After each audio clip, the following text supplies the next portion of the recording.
So thanks for coming, guys. As you know, Dean Bailey passed away at 2 o'clock this morning with Karen by his side after a brief but courageous battle with a very aggressive lung cancer. Dean was just 47 years old, and as everyone will appreciate, his loss is devastating, first and foremost for his family, but of course for everyone at our club and for many across the football industry. You all know, and I'm sure deeply respect, the contribution that Dean has had on our game across 3 states and a number of clubs. I won't reel that off because it's well known and can be easily found. But I would take the opportunity to say here and now that we've lost someone who's had a very profound impact on so many places and so many people that it just adds to the terrible sadness we're all feeling at this point in time.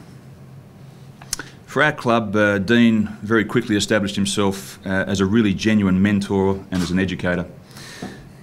His tremendous wisdom and experience was shared, and while he loved sharing it with the players in particular, lapping it up, he was just a great developer of players, both as footballers and as young men. Had an extraordinary capacity, Bales, to be intuitive about players' needs and their emotions and about the way we should play the game. And as I think most of you in this room know, he also had a wonderful sense of humour. In the end, Bales was awfully sick. But in the moments that I was able to have personally with him, he was strong, really strong on the fact that we as a club should press ahead with everything we do and need to do to be successful. That was his wish. So for us as a club, his direct message is really clear. We have a responsibility to do what he can't. We have a responsibility to do what he can't, to learn, to develop, and to leave no stone unturned to be as successful as we can be individually and as a group, as a club. That's our responsibility, and it's one that we've talked to the players about already this morning. So that our supporters know, we'll respect Dean's wishes to forge ahead in our preparations for the season. We have to, it won't wait for us. But we have cancelled all key events today, and there are a couple of events that we're on, and we've canned them.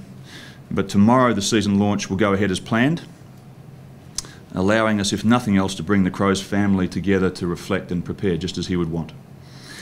It has to be said, though, that for now, and particularly today and in the days ahead, our absolute focus is on supporting Karen, Darcy and Mitch, and I assure you, I assure all of our supporters that we've put everything into that we possibly can.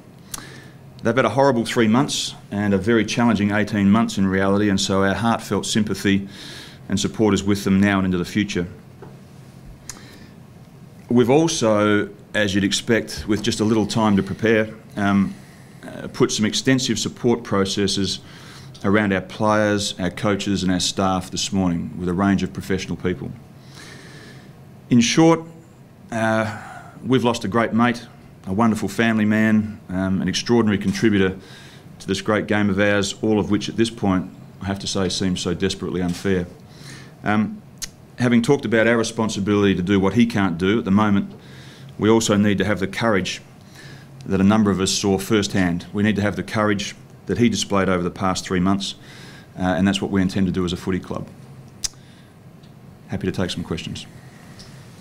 Brenton, I'd imagine it would have been pretty emotional having to tell players this one. Yeah, it's something that you never really can prepare yourself for, and we know that Dean's been very sick and fighting a really aggressive cancer for the past 3 months, and we were fortunate enough that we were able to spend a lot of time with Dean, even up to as close as this past weekend. So, but yeah, I mean, we're a football club in mourning. We all handle grief very differently, and I guess from our point of view, if you can just understand that it'll be a very sensitive couple of days for us, and as Stephen mentioned, though, we'll certainly forge ahead with the courage that Dean would have wanted us to. What legacy does he leave on this place? He's an incredible person. He was, I guess personally for me, a fantastic mentor, and he was for the entire coaching group. But he quickly developed some really close friendships with players, and that's right across the board. His impact with our playing group over the last 2.5 years is hard to measure, but he'll be very sadly missed. And yeah, as Stephen mentioned, you know, our thoughts today are with the Bailey family and, you know, Karen and Mitchell and Darcy. You know, today's the day that we certainly respect, and we certainly send them our condolences. Brenton, is there a lasting impression he's going to have on you for the rest of your life? Oh, there's so many stories that I could tell about Dean, and I'm sure we will over the next few days, and some of them will be internally, but he was just such a great teacher and I guess an educator. He certainly understood the game, and he had that great ability to be able to develop relationships with players that got the best out of him. And you know, I can, you know, even I won't mention names, but there's a lot of players I'm sure you'll hear a lot about that will just sing the praises of Dean's ability to get the best out of him. And we're a very tight-knit club here. We spend a lot of time together. We win together, we lose together, and today is a day that we'll just spend a lot of time together. And certainly, we'll have to honour Dean by spending today together. Brenton, it's come sort of as a shock. I mean, only 2 months ago he was at that first training session, all smiles, and you could see the impact he had on the players. Is that shock? Is that immediate feeling that it's happened so soon? Yeah, that's right. I mean, we started pre-season training in early November, and Dean was on the track, and Dean was, you know, he was even at training sessions through January. So, you know, lung cancer, or this cancer was incredibly aggressive, and unfortunately, you know, only 3 months after almost he was diagnosed, Dean's unfortunately lost his battle. But Stephen mentioned it. His courage was just incredible.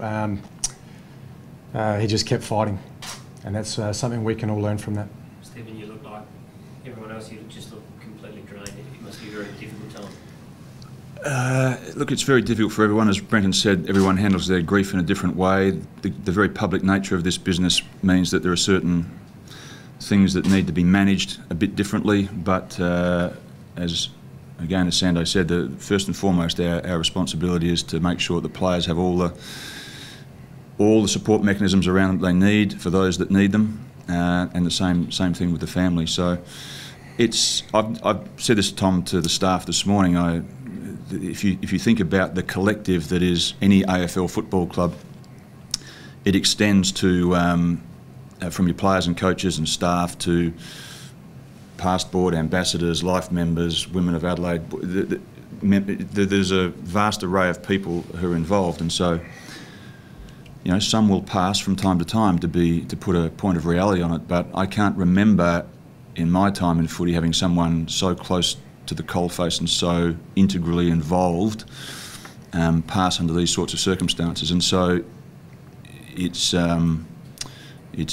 new in one sense, and it's gut-wrenching in another, to work your way through it. So yeah, it's been a tough couple of days, in particular for a couple of us who saw Dean on Sunday, and you know, it often gets said, but this is a very genuine thing, is that the fella's at peace now, and it was a very difficult last week or two for him, and at least he's at peace now, and his family are clear about where things are going. When did you last see him? I saw him about 10 days ago. I was on my way to see him on Sunday, but spoke to Karen, who mentioned that he was having a really rough day, and so I turned the car around and went back home. But yeah, I've certainly got some great memories of Bales, and I feel really at peace now that he's no longer in pain. Did he leave you a parting thought on how to fulfil what his dream was here? Oh, not so much. I mean, he's touched us all, particularly me. I guess I had such a close relationship with him. I've known him since 2006. I've coached against him, but most importantly, I've coached alongside him, and fantastic friend, great mate, and I'll miss him dearly. Brenton, football's had a lot of ups and downs for Dean, obviously last year as well. Is it quite amazing how he, kept smiling and kept battling through that when he really couldn't do much for the footy club last year? Yeah, I mean, he's even during his suspension last year, the 16-game suspension, and we couldn't have any contact with him on AFL game days and stuff, but his dry sense of humour and his ability, I guess, to make us laugh, that'll probably come out, I think, in the next few days, that even during his suspension, he was able to get a laugh out of the players, and I hope he's remembered, not for that though, I hope he's remembered for his commitment to the game and what he gave to the game, and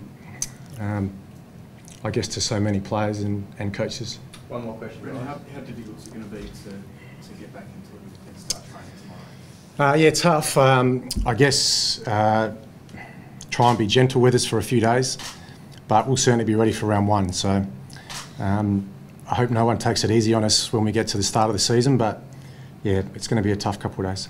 You've seen Thanks very much. another Last sports one. that you can dedicate a season to someone.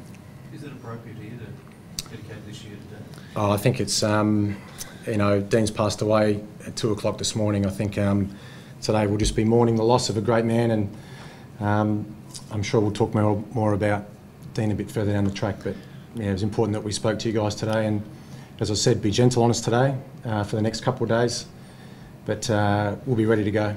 Thanks, Just guys. before you do, Shuts, thank you. The idea of and inevitably a question will come up about a tribute match or something like that. We have a few ideas. It's just a bit early for that. We will want to engage our members, supporters who would want to show their respect in some shape or form.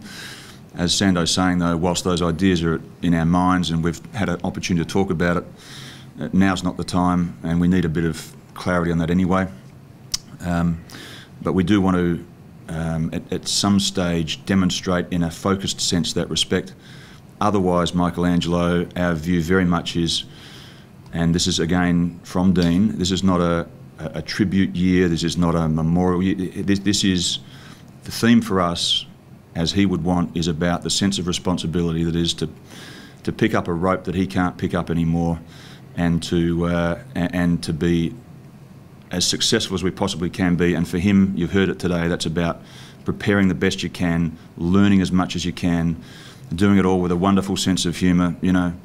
For him it was talking about how bloody hairy he was, and all the time in all the places except for the right place on top of his scone. So, with a great sense of humour, and that's the responsibility we have, a sense of responsibility through the year, and you'll probably hear us talk about that. Will be our thread, our theme, with a focus at some point in time, Michelangelo, as a chance for people to celebrate his life.